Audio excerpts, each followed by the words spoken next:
Primeiro livro do profeta Samuel, capítulo 16, apenas um versículo. Glória a Deus. Primeiro livro do profeta Samuel, capítulo de número 16 e versículo de número 7. Glória a Deus. Primeiro livro do profeta Samuel, capítulo 16, versículo 7. Oh Senhor, aleluias. Glória a Deus. Josué, Juízes, Ruth, Samuel. Todos acharam? Bem conhecido, né? Diz assim a palavra do Senhor. Porém o Senhor disse a Samuel: não atentes para a sua aparência, nem para a altura da sua estatura, porque eu tenho rejeitado. Porque o Senhor não vê como vê o homem, pois o homem vê o que está diante dos olhos, porém o Senhor olha para o coração. Vamos repetir? No 3, todo mundo junto? 1, 2, 3. Porém o Senhor disse a Samuel: não atentes para a sua aparência, nem para a altura da sua estatura, porque eu tenho rejeitado. Porque o Senhor não vê como vê o homem, pois o homem vê o que está diante dos olhos, porém o Senhor olha para o coração. Bendito Deus, fale conosco em nome de Jesus. Amém. Tomai assento. Amados, estamos diante de uma palavra bem conhecida, bem lida. Quem não conhece a vida do rei Davi, eu particularmente gosto muito do rei Davi.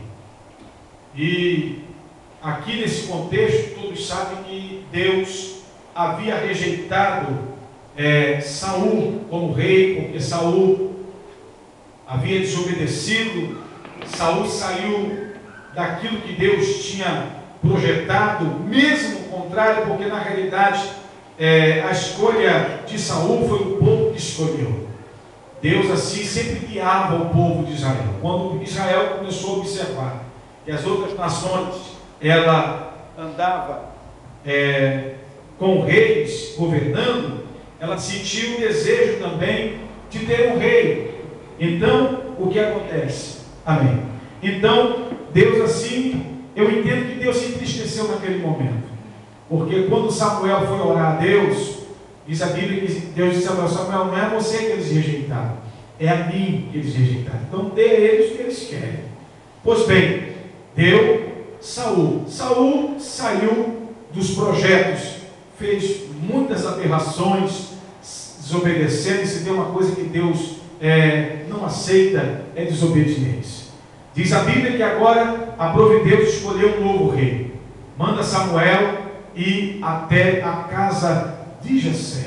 E quando chega lá, você conhece a história. Eles colocam todos os filhos e perante ao profeta. O profeta acaba quase se embaraçando, escolhendo o rei errado. Deus brada. No versículo 7 diz: Samuel, você está acostumado a ver o que está por fora.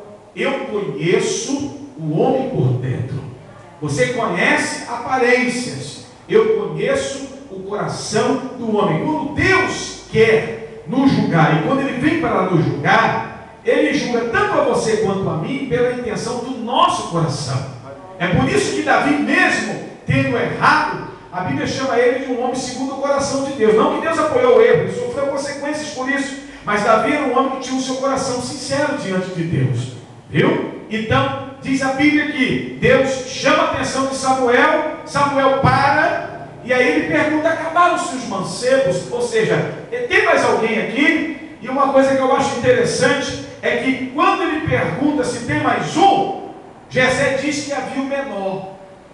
Todos os filhos de Jessé foram chamados pelo nome, do primogênito ao último. E quando chega na vez de Davi, ele diz o menor. Por que o menor? Diz os estudiosos, irmãos, que Davi, a cor de Davi, aparentava um pouco a cor do barro. E o barro, ele simboliza o quê? Adão. Então, para todo pai que tinha um filho com uma cor meio avermelhada, era sinal de desprezo. Tanto que você vai ver na Bíblia Davi matando urso, Davi matando leão. Você não acha que o pai Jessé não sabia dos perigos que o filho iria encontrar? Se você analisar bem e fizer uma autoanálise aqui na Bíblia Sagrada, você vai descobrir que na realidade não era para Davi estar no campo, era para o irmão mais velho estar no campo cuidando das ovelhas. Por quê? Era sinal de desprezo. Então, se Davi morresse por lá, para ele estava tudo bem. Só que quando Deus escolhe, Ele escolhe independente de altura, tamanho, se é branco, se é amarelo, se é pobre, se é rico, se é vermelho da cor do barro, se é azulão, entendeu? Se é negão, aleluia, Ele escolhe quem Ele quer. E diz a Bíblia, irmãos, que ninguém se assentou na mesa enquanto Davi não chegou para poder receber a unção. Se eu fosse detalhar essa mensagem aqui, eu aprendo que Deus não olha para a aparência. Diga para quem está do seu lado: Deus não olha para a aparência. Deus não olha assim para a aparência. Não é para a aparência, não.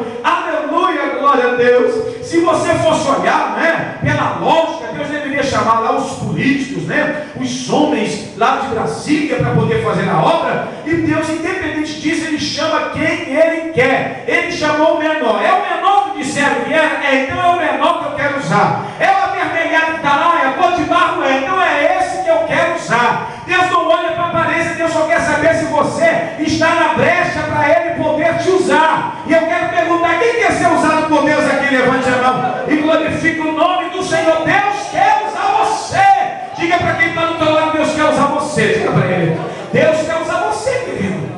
Deus não olha por aparência. Nós temos a tendência horrível de julgar pela aparência. Se passar um negão correndo aí na rua, você já fala assim: pai. Se você está no ônibus e sentar um negão ofegante do teu lado, você é assaltado. Não diga que é mentira, não, porque é verdade. Viu? E às vezes, com todo respeito, não estou aqui menosprezando, mas às vezes o branco está do teu lado para te roubar e você não sabe. Porque nós julgamos, a tendência é essa. A prefeita Rosinha, não sei se ela já falou isso, eu vi ela dizendo na rádio uma vez, no Rio, tem muito tempo. Ela chegou na igreja presbiteriana, que eles pertenciam à presbiteriana lá do Rio. E um dia ela se vestiu de mendiga. E ela chegou na porta e tentou entrar.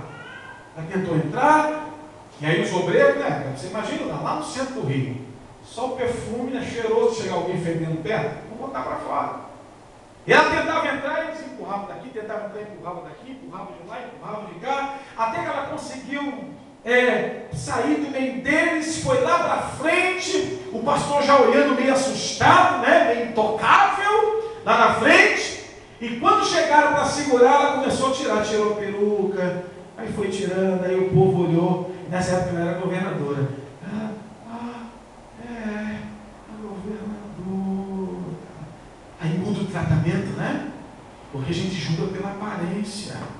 Deus não julga pela aparência. Enquanto tem gente te julgando, tem o Espírito de Deus te renovando. Enquanto tem gente te jogando para baixo, tem Deus jogando você para cima. Deus não chama, porque se fosse assim, muita gente não pela lógica com você e achar que Deus não ia chamar. Ele escolhe, e a escolha de Deus é mais ou menos assim. Deus olha, Ele pega, isso aqui eu quero, escolhi. Isso me faz lembrar do apóstolo Paulo. Antes Saulo, quando Saulo se converte na estrada de Damasco, diz a Bíblia que ele vai para um determinado endereço. Deus manda Ananias ir até a casa onde ele estava. E quando Deus fala para Ananias o que ele iria fazer, Ananias começou a questionar Deus. Não é assim que você faz?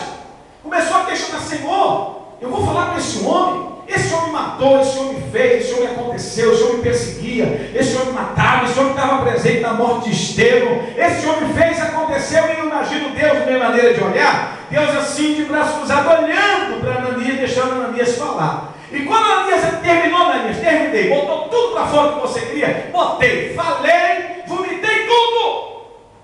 Mas vai, Senhor, vai, porque este é para mim um vaso escolhido. E eu mostrarei o quanto deve padecer pelo meu nome. Irmãos, quem escolhe é Deus. Aleluia. Você sabe qual é o grande problema hoje? É que a igreja do Senhor virou, parece uma casa de artistas. É um grupo pequeno que Deus usa um e o outro, e fica uma plateia embaixo assistindo, esperando tudo receber na boquinha mastigado. E aí, parece que a gente começa a endeusar, começa a idolatrar. Oh, homem de Deus, oh, mulher de Deus. Amados, no Antigo Testamento, você vai ter base para isso, Deus usava um profeta específico, com uma mensagem específica, num lugar específico, com o Espírito Santo derramado sob medida para uma obra. No Novo Testamento, Deus usa todos. O véu já se rasgou. Ou seja, todos nós temos acesso à presença de Deus. Da mesma forma que Deus usa aqui, Deus usa aí também. Da mesma forma que Deus faz aqui, faz aí também, porque aqui ninguém é melhor do que ninguém. Todos são iguais perante a Deus. Então você também pode ser usado por Deus. Cadê os passos da presença de Deus? Diga para quem está do seu lado, você também pode ser usado por Deus. Diga para ele, diga, Deus vai te usar numa área. Você não vai fazer o que eu faço, e nem eu vou fazer o que você faz. Se tentar fazer o que eu faço, você se complica, porque aí é chamado de Deus. Agora, se eu for fazer o que você faz, eu também me complico. É o corpo humano. A igreja é um corpo. Paulo compara a igreja a um corpo humano. São vários órgãos, cada um com a sua função. Um depende do outro. Cada um tem a sua função. Todos são importantes na casa de Deus. Eu preciso da missionária Lili, ela precisa de mim, e a Irene, e mim também, e assim vai. E a igreja assim se completa. Parece que Deus escolheu alguns só para usar. Não, eu glorifico a Deus, porque Deus não chama pela aparência. Vamos ver o apóstolo Paulo, um homem super inteligente, como também vamos encontrar um profeta Amós que nem ler sabia. E agora? Me explique isso aí agora. Porque quem capacita é o Espírito Santo de Deus. Dá para dar uma glória a Deus aí?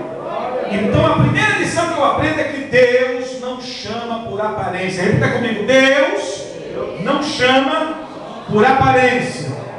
Eu não chamo bonitinho porque é bonitinho, porque é forte, porque é preto, porque é branco. É só estar na brecha para Ele poder usar. E Ele quer usar você. Ele quer tirar você desse estado de acomodação, viu, de embaraço, para poder te usar. Irmãos, oh glória a Deus. A rainha da Inglaterra, ela deu uma seguinte declaração uma certa feita, que ela tem mais medo de um crente de joelho dobrado orando do que um canhão apontado para ela. A rainha da Inglaterra, ela tem mais medo de um crente de joelho dobrado orando do que um canhão apontado para ela. Um crente só. Agora imagina o número que tem aqui hoje, aqui, cheio da graça, cheio da unção, cheio do poder, porque ele não vê por aparência. Então pare de ficar com esse espírito de inferioridade.